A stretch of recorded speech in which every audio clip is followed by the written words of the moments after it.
Alright, hey guys, welcome back to my channel. So today I'm going to be going over my updated skincare routine. I know a lot of you guys have been requesting this video and I thought I would do it for you now. And the reason why I'm redoing this is because in my last skincare routine, I was getting a lot of comments saying, oh my god, this is so many products, like this is insane and so intimidating.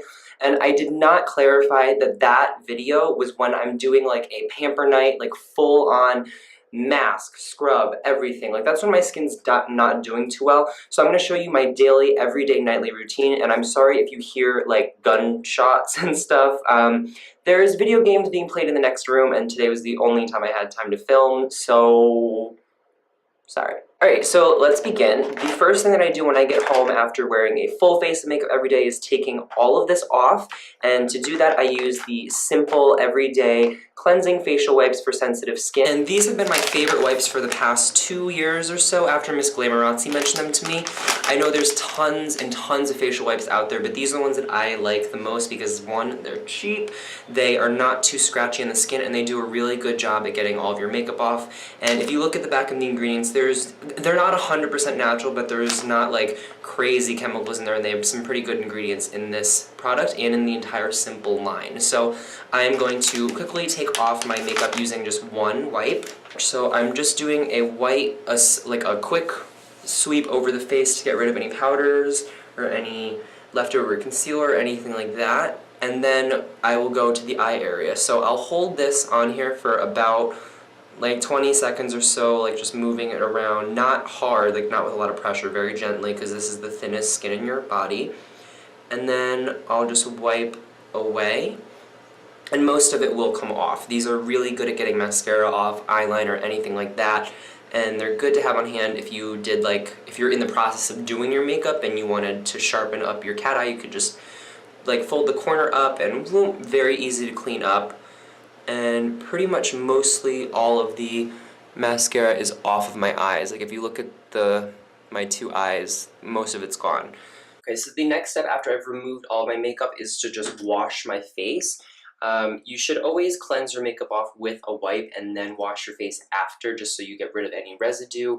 And honestly, these are really good at removing makeup, but they're not going to cleanse your skin. They're just going to get rid of the makeup. So I like to use the Simple Moisturizing Face Wash, also again from the Simple line. Looks like this. It's hydrating, it's not going to dry out the skin, and I love it. So if you are oily, this is an awesome cleanser to use, because a lot of them can be stripping of the skin and they take the oils out of your skin. I know that's counterintuitive. If you have oily skin, you think you want to get rid of the oils, but 80% of the time, from what I've learned from my schooling and all my studies, is that most people who think they have oily skin actually have dehydrated skin. And therefore, with the lack of water in your skin is overproducing oil to compensate. So you definitely want to use something that says hydrating or moisturizing on it, even if you have oily skin, so you can restore the moisture so your skin doesn't have to keep producing oil to keep it lubricated. So that's just a quick tip for you guys. If you're using tons of foaming cleansers or anything like that and you are not seeing an improvement in your skin, try going to a moisturizing cleanser or a milk or cream-based cleanser, and that might help your skin a lot. Or just don't use a foaming cleanser every day. You can just use a face wipe one day or out of the week and switch it up. So anyway, I usually just take out a pea-sized amount, about that much, not a lot at all. See, a little tiny dab.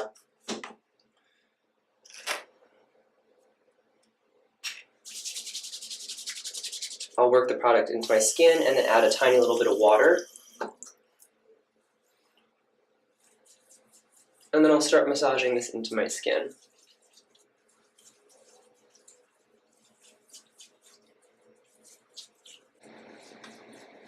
And then rinse this off.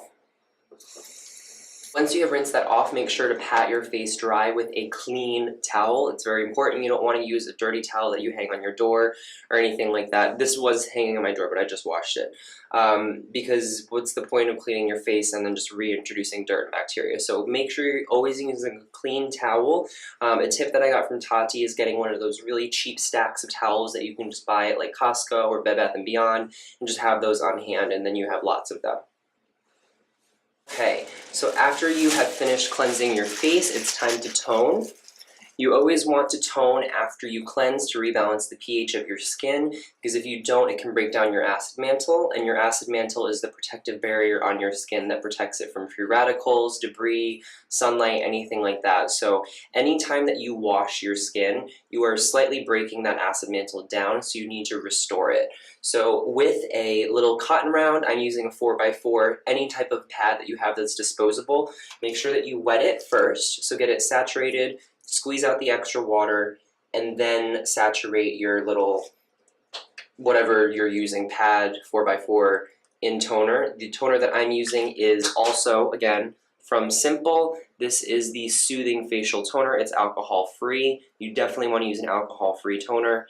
And Simple is a great brand because it's very easy, natural ingredients. I have also talked about the Control Corrective toner that I've used in my past videos, but this is the one that I'm liking currently just because I use that one at school so much. So once you've saturated your pad, just squeeze out any extra liquid, open your pad, and then just go over your face.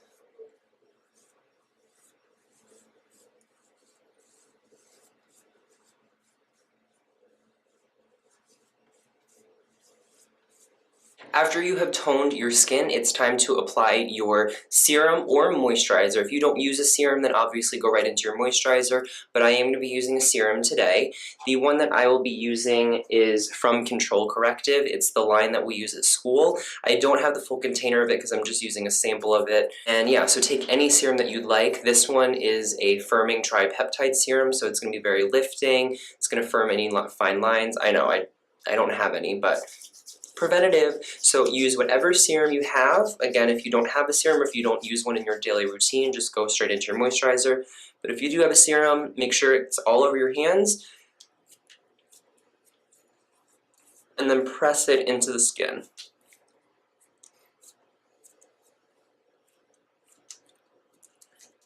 The molecule size of serums is generally significantly smaller than that of creams and moisturizers, so it should sink into your skin very quickly. For me, this usually takes about a minute or two, and then it's completely dry. So just wait for that to soak in, and then you can start applying the rest of your products. Okay, so that has soaked in for about a minute now, so I'm then going to go in with my eye cream. You want to work in thinnest to thickest in your product order. So serums, then eye creams, and then moisturizers. And then if you use like a night mask, then that would be last. But I'm not going to be doing one today. I'm just going to go straight into my moisturizer. So the eye cream that I use is a sample that I got from Ipsy. Eye cream samples last forever, so use them sparingly. You only need a little bit. And the one that I'm using is from 100% Pure, and this is the Coffee Bean Caffeine Eye Cream. This stuff smells so good. It's amazing. It's very firming, and it has, again, a beautiful fragrance. So I usually just start it right here at the tip of my nose, because that's where I get a little bit of creasing in this area here where my smile lines are. You never ever want to apply your eye cream directly under your eye. You want to put it in the area around your eye and then blend upwards.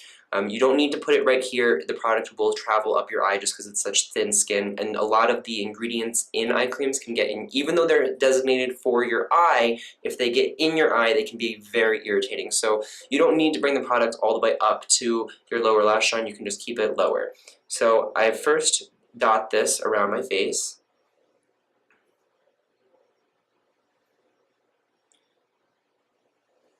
And then with your ring fingers, because these are the gentlest fingers that you have, just start patting in that product, keeping it low. Don't bring it all the way to your under eye area.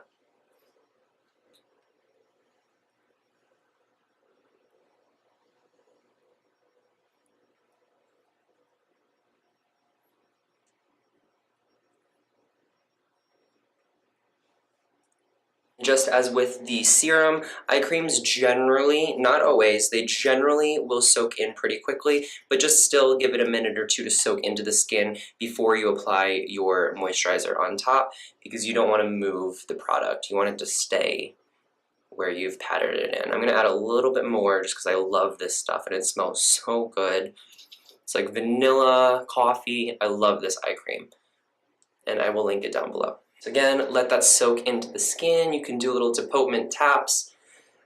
These tapping motions is called depotement. If you guys were curious, you can just help tap that into the skin, and this will bring blood flow to the area as well, allowing the product to soak in more effectively. So once you are done with your little mini facial massage, it's time to go into either your night moisturizer or your finishing mask, whatever you use at home. I have like 7 different moisturizers. There's like a couple over there, but recently my skin has been very dry because I've been doing a few peels and I had microdermabrasion a few weeks ago. So I'm going to be using the Daily Ceramide Cream from Control Corrective. It looks like this.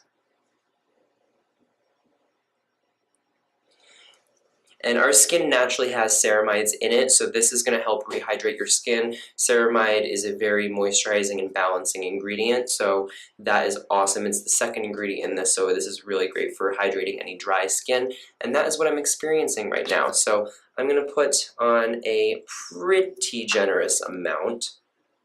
You don't need to use this much. I'm going to be using that much today, a lot. Again, not super necessary.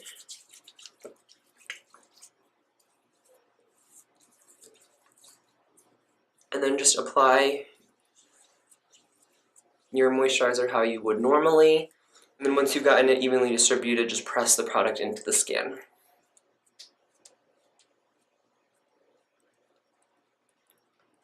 And that is it, guys. So this is my everyday, daily, nightly routine. If my skin is not doing super dry, if my skin is not super dry, then I will use the oil-free healing lotion, also from Control Corrective, or I will use this right here, which is another sample from Control Corrective also, which is a lactic C firming cream. So this one is for firming, the one that I have on right now is hydrating, and then the other one is a healing lotion. So depending on how my skin's doing that day, or recently, or just whatever I'm in the mood for, this moisturizer is a little heavy, so sometimes if I want a lighter feel, then I'll use the oil-free, even if my skin is dry, because it's still a moisturizer. So find what works for your skin. Everyone has different skin types. And yeah, incorporate whatever products you want into your own routine. Let me know what you guys are using on your skin in the comments down below. And don't forget to give this video a huge thumbs up if you liked it. And if you have any questions about skincare, guys, or your skin type or what products to use, leave me comments down below, because that is what I'm going to school for right now and getting my degree in. So I am very well informed, hopefully. And yeah, so I'm so glad you guys stopped by for this video. I hope this was helpful to any of you, and I hope this clears up my last video, which was quite confusing. And that's about it, guys. I'll catch you in my next one, and I'll see you then. Bye! Oh, and if you guys did not watch my recent past 2 videos, I did a full review of the LOC Birchbox Love of Color collection that Tati created. So if you've not seen that, go check it out, and don't forget to order the products because they're amazing. And also don't forget to watch my vlog of my experience meeting Tati at the Soho Birchbox store. It was incredible. She was the nicest person that I've ever met in my life. After the event completely ended and everyone had left, James and her came up to me and my friends and asked if we wanted to stay after and talk with her. We were there for almost an hour and a half talking to her, and it was amazing. I cannot even believe I went. So definitely go check that out. She's awesome, and go subscribe to her if you're not. And that is about it, guys. I'll see you next time. I will not go bye again, but whatever. Bye.